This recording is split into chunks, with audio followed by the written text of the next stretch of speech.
Hello my new mommies. मैं doctor Shifali और आप न्यू मॉमीज को समझ ही नहीं आता कि ब्रेस्ट फीडिंग किस तरह कराई जाए कि उन्हें भी कमर में दर्द ना हो और बच्चा भी अच्छे से लैच करे, अच्छे से फीड करे। देखिए, वैसे तो हमारी दादी नानी हमेशा हमें बहुत ज्यादा इंस्ट्रक्शंस देती रहती हैं, लेकिन अगर इन इंस्ट्रक्शंस के साथ में थोड़ा सा साइंटिफिक टच भी हो जाए तो आप और रिलैक्सली अपने बच्चे को ब्रेस्ट फीड करवा पाएंगे। याद रखिए, हर 2-2 घंटे से अपने बच्चे को ब्रेस्ट फीड कराना है, लेकिन ये कोई जनरल रूल नहीं। यदि आपको लगता है कि बच्चे ने एक बारी में अच्छे से फीड कर लिया, पूरी ब्रेस्ट खाली हो गई, तो फिर आप 3-4 घंटे का गैप भी दे सकते हैं। अब बात आती है सबसे कॉमन कंफर्टेबल पोजीशन जो आमतौर पर सबके घरों में बताई जाती है। हॉस्पिटल में भी डिलीवरी के तुरंत बाद हम इसी पोजीशन को डेमोन्स्ट्रेट करते हैं। इस पोजीशन को कहते हैं क्रेडल होल्ड पोजीशन। मतलब आप अपनी गोद में एक तकिया रखिए, अपनी बैक के पीछे आरामदायक पिलो रखिए, उस पर आप रेस्ट कीजिए। बेबी को आपको अपने हाथ पे रखना है और हाथ को तकिए के ऊपर। बच्चे का जो सर है वो आपकी जो कोहनी है, जो लेफ्ट कोहनी, उसके अंदर आना चाहिए। ऐसे बच्चे को रख के ऐसे आराम से और फिर आपको फीड कराना है। ये हाथ आपका खुला रहेगा, जिससे या तो आप अपने ब्रेस्ट को एरियोला की पोजीशन पर प्रेस कर सके ताकि बच्चे का नाक ब्रेस्ट फीड करते समय ना दबे। आपको इस पोजीशन पे रखना है, इससे नीचे भी नहीं, इससे ऊपर भी नहीं। इसका फायदा है कि बच्चे का पेट और आपका पेट टच होना चाहिए, बच्चा सटा हुआ होना चाहिए, बच्चे का जो मुंह है वो एरियोला और निपल के लेवल पे होना चाहिए। तो यदि आपको नीचे लगता है तो आप एक ऊंचा तकिया ले लीजिए और आराम से बिना झुके ब्रेस्ट फीड करवाइए। ये सबसे कंफर्टेबल, सबसे कॉमन पोजीशन है। Second position football hold. मतलब बेबी को फुटबॉल की तरह अपने बाजू के ऊपर पकड़ना है। यदि आपको लेफ्ट ब्रेस्ट से फीड करवाना है तो आपका जो राइट हैंड है वो बेबी को इस तरह पकड़ेगा, गोद में आपके फिर से पिलो रहेगा, आप रेस्ट करेंगे और आराम से पिला पाएंगे। यदि आप खुद बेबी को बाजू से नहीं पकड़ सकते तो फुटबॉल की तरह, जैसे आम सिजेरियंस में सभी मदर्स को हमारा अटेंडेंट या हम लोग इसी तरह फीड करवाते हैं, तो कोई भी अटेंडेंट या रिलेटिव उसे पकड़ लेगा बच्चे को, आप लेटे रहेंगे आराम से और फिर फुटबॉल की तरह बच्चा फीड करेगा। तो इसे कहते हैं फुटबॉल होल्ड मेथड, जो कि सिजेरियन में अगर आप बीमार हैं, अगर आप लेटे हैं, अगर आप बैठे भी हैं, आप खुद उसे होल्ड नहीं कर पा रहे तो कोई और भी बच्चे को बाजू पकड़कर होल्ड कर सकता है।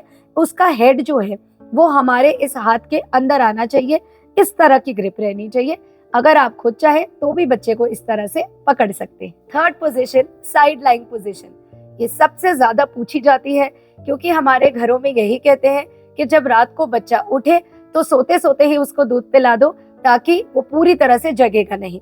तो साइड लाइन के लिए सबसे ज्यादा क्वेरीज आती हैं, क्या ये सेफ है, क्या हमें कराना चाहिए? तो आप इसको कुछ इंपॉर्टेंट बातें ध्यान में रखकर करवा सकते हैं।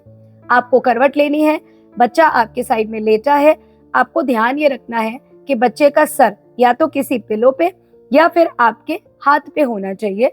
बच्चे का सर 45 डिग्री उसकी बॉडी से ऊंचा होना चाहिए ताकि जो दूध है वो उसके नाक में और कानों में नहीं जाएगा। फिर आप आराम से करवट लेके उसको दूध पिला सकते हैं।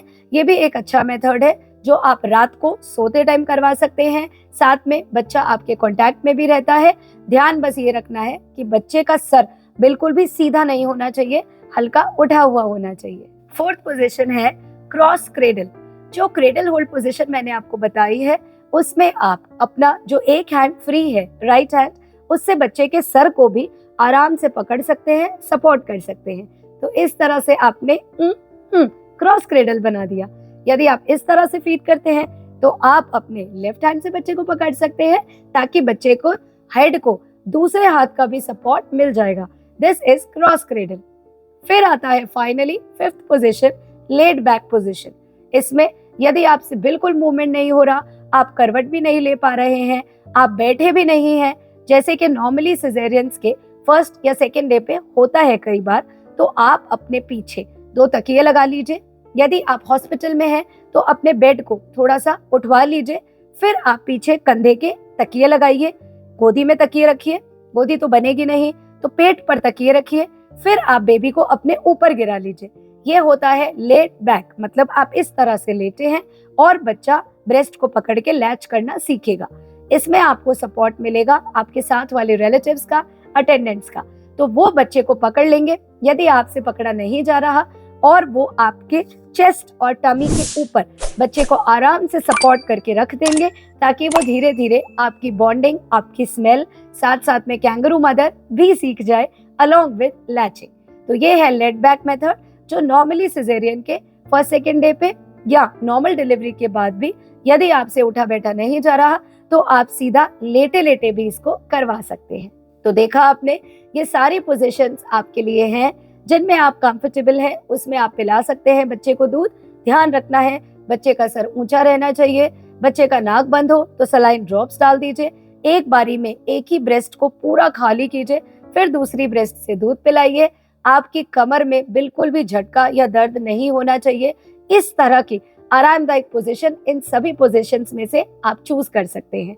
और हाँ, दूध पिलाने के बाद कम से कम 15 से 20 मिनट तक डकार दिलवानी है, जो भी मैंने आपको पहले एक शॉर्ट वीडियो में बता रखा है कि किस तरह से बेबी को बर्प कराना चाहिए। बेबी के साथ में ये बॉन्डिंग डेवलप करते रहिए, अच्छे से फीड कराइए। कोई भी प्रॉब्लम हो तो मुझे मैसेज करके पूछिए। जो भी न्यू मॉमीज हैं और प्रेग्नेंट हैं, उन्हें वीडियो अभी से ही शेयर कर दीजिए, ताकि ब्रेस्ट फीडिंग की एंजाइटी पोजीशन को लेकर अभी ही सॉल्व हो जाए। Thank you so much.